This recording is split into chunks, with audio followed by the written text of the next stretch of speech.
бізде Сәулет қала құрылысы кеңесін құру бойынша шешім қабылдау ұсынылады. Сәулет қала кеңестік құрудың негізгі Сәулет қала құрылысы кеңестерінің қызметін көздейтін және олардың құрамын жергілікті өкілді орган қалыптастыратынын айқындайтын Қазақстан Республикасы Құрылыс кодексінің 32-ші бабы болып табылады. Қазіргі уақытта Абай облысының аумағында тұрғын үй, қоғамдық, өндірістік және инфрақұрылымдың құрылыс жобалары іске асырылуда. Аталған жобалар сәулеттік сапасы, қала құрылысы тұрғысынан орындылығы, аумақтық жоспарлау құжаттарына және халықтың мүдделеріне сәйкестігі тұрғысынан кешенді бағалауды талап етеді. Осыған байланысты мемлекеттік органдардың кәсіби қауымдастықтың және жұртшылықтың өкілдері қатысатын тұрақты консультативтік кеңесші алаң құру қажеттілігі туындайды. Сәулет қала құрылысы кеңесінің құрудың негізгі мақсаты сәулет қала құрылысы және құрылыс жобаларын кәсіби тұрғыдан қарау арқылы Абай облысының елді мекендерінің сапалы және орнықты дамуын қамтамасыз ету болып табылады. Ереже жобасына сәйкес кеңес келесі функцияларды жүзеге асыратын болады. Сәулет қала құрылысы және құрылыс жобаларын қарау, монументтік көркемдік безендіру, елді мекендердің сәулеттік келбеті, қала құрылысын жоспарлау және дизайн кодты енгізу мәселелері бойынша ұсынымдарды әзірлеу, қаралатын жобалардың Қазақстан Республикасының заңнамасының талаптарына, құрылыс және қала құрылысы нормативтеріне, сондай-ақ аумақтарды дамытудың стратегиялық құжаттарына сәйкестігін қамтамасыз ету, елді мекендерді дамыту және салу жөніндегі қала құрылысы жобаларын әзірлеуге арналған техникалық тапсырмаларды қарау және Қазақстан Республикасының заңнамасында көзделген өзге де функцияларды орындау. Өзіне жүктелген міндеттерді орындау үшін кеңеске мемлекеттік органдар мен ұйымдардан қажетті материалдарды сұрату және алу, сондай-ақ қоғамдық тыңдаулар мен қала құрылысы басқармалары мен аумақтарда жоспарлау жобаларын талқылауға қатысу құқығы беріледі. Кеңес құрамын жергілікті атқарушы органдардың, депутаттық корпустың, кәсіби сәулет қоғамдастығының, ғылыми зерттеу ұйымдарының, жобалау ұйымдарының, қоғамдық бірлестіктердің және басқа да мүдделі тұлғалардың, оның ішінде мүгедектігі бар адамдардың құқықтары мен мүдделерін қорғайтын ұйымдардың өкілдерімен қалыптастыру ұсынылады. Ереже жобасына сәйкес кеңесті төрағасы Абай облысының әкімі болып табылады. Төрағаның орынбасарлары ретінде Абай облысының әкімінің бірінші орынбасары және облыстың бас сәулетшісі айқындалады. Кеңес қызметін ұйымдастырушы қамтамасыз ету сәулет және қала құрылысы саласындағы жұмыс органына, яғни біздің басқармаға жүктеледі. Қабылданатын шешімдердің объективтілігін қамтамасыз ету мақсатында ереже жобасында мүдделер қақтығысының алдын алу нормалары көзделген. Кеңес мүшелері өздері тапсырыс беруші, жобалық құжаттаманы әзірлеуші, мердігер немесе үйлестер тұлға болып табылатын объектілерге қатысты мәселелер бойынша дауыс беруге қатыса алмайды. Жобаларды қарау қорытындылар бойынша кеңес келесі ұсыныстар береді. Олар іске асыруға ұсыну, ескертулермен іске асыруға ұсыну, пысықтауға қайтару, жобаны қабылдамау, сәулет қала құрылысы кеңесін құру, ол сәулеттік және қала құрылысы шешімдерінің сапасын арттыруға, облыс елді мекендерінің сәулеттік келбетін қалыптастыруда бірыңғай тәсілді қамтамасыз етуге, қала құрылысы жобаларын іске асыруға, қоғамдық және кәсіби бақылауды күшейтуге, заңнама құрылыс нормалары мен қағидалары талаптарының сақталуын қамтамасыз етуге, сәулет және қала құрылысы саласындағы шешім қабылдау үдерісін ашықтығын арттыруға мүмкіндік береді. Жоғарыда баяндалған негізінде Қазақстан Республикасы Құрылыс кодексінің 32-ші бабының 2-ші тармағының талаптарын іске асыру мақсатында Абай облысының сәулет қала құрылысы кеңесінің дербес құрамын үйлестіруді сұраймыз. Ұсыныстардың сұрақтарыңыз бар ма?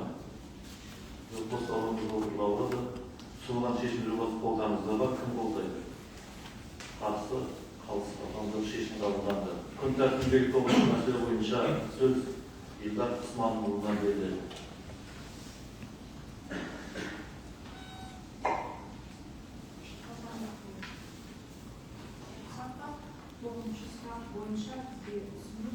Қайырлы күн, құрметті Ерубайұлы, құрметті депутаттар. Сіз Ұсыныс біз электрондық түрде таныстық, рахматпен дауыстап көшейік деп ұсыныс. Рахмет. Дауысқа көшейік, қарсы болсаңыздар. Кім қолдайды? Қарсы, қалыс қалғанда шешім қабылдайды. Күн тәртібіндегі 10-шы мәселе бойынша шешім жобасы қолдарыңызда бар. Дауысқа саламын. Кім қолдайды? Қарсы, қалыс қалғанда шешім қабылданды.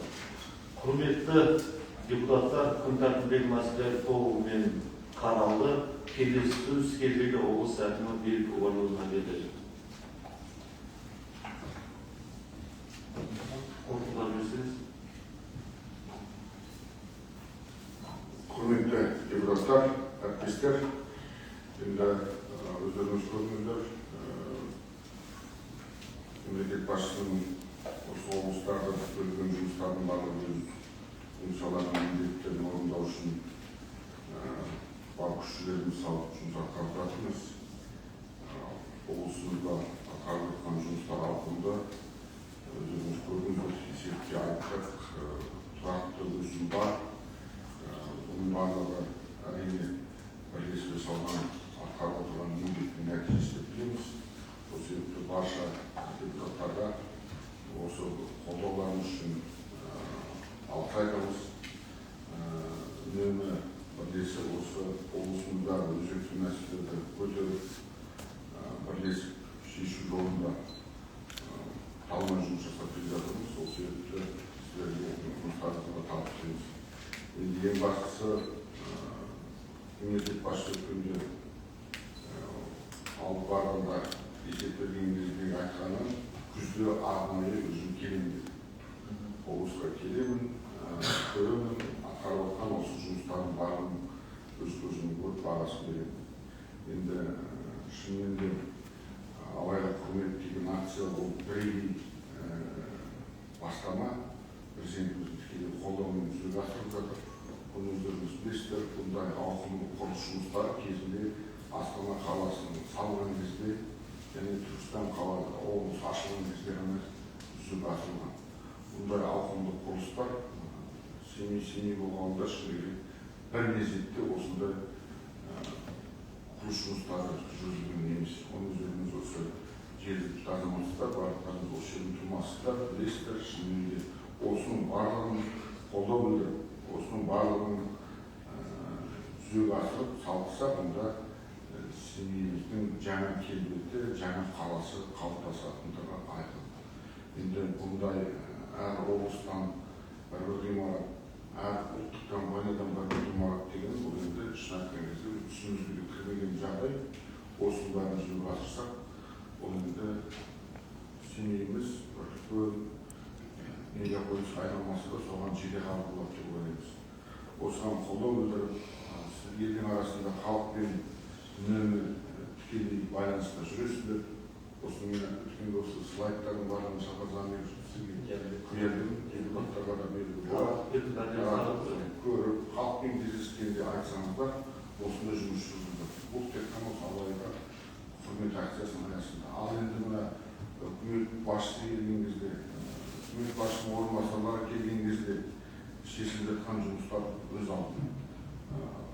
Сондай-ақ кеше президентке барған кезде 3 бірдей хатты кіргізіп, сол жерде қолын қойғызып, ары қарай жұмысқа енгізілді. Оның барлығы тиісті. Президент әкімшілігінің үкіметке президентке фишкасын қойып, сол жерде тапсырма берілді. Оның бір жаңағы инфрақұрылымдық жобалар бар.